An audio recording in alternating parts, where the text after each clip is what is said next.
আল্লাহ রাব্বুল আলামিন পর্দা করতে বলছেন, পর্দা না করিয়া বাজারে যে মার্কেট করার দরকার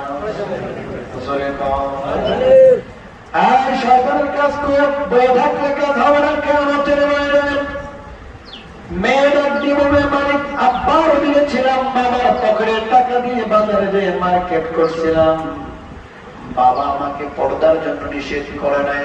বাবাকে ধরো, গোল সার বানাইয়া জাহান্নামে আমাকে নিক্ষেপ করো।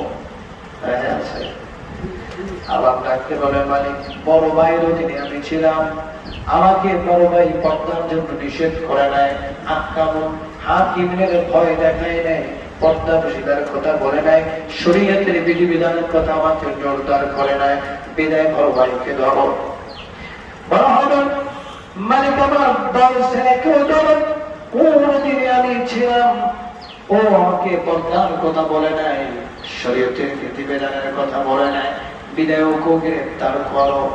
বলবেন, মালিক রে, আমার বড় ছেলেও আমাকে আমাকে নিষেধ করে নাই, পর্দা বসিদার কথা বলে নাই।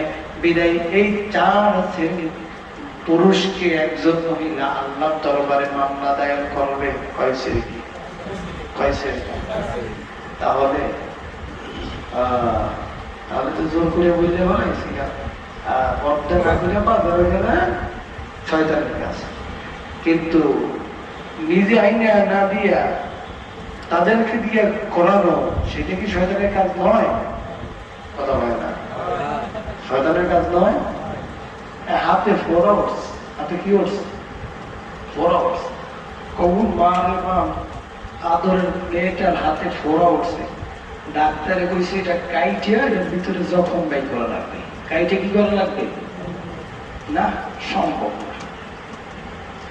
আমার মেয়ে কষ্ট পাইবে, এইটা সম্ভব নাকি? না কইবেন না কাইটে আর তাড়াতাড়ি বাইবে না, তোর জীবন নাশ হয়ে যাবে। কি কথা ঠিক না? কোনটা করবেন? এই কি যে কি কয় যে ইনফেকশন হয়েছে এটা বের করবেন না এরকমই রেখে দিবেন? এটাকে আদর চলবে না, কারণ তাহলে জীবন নাশের সংখ্যা আছে। ঠিক আল্লাহ পাকের হুকুমের সাথেও আদর করা যাবে না, তাহলে ঈমান হারার সম্ভাবনা আছে। কি কথা বলেন না?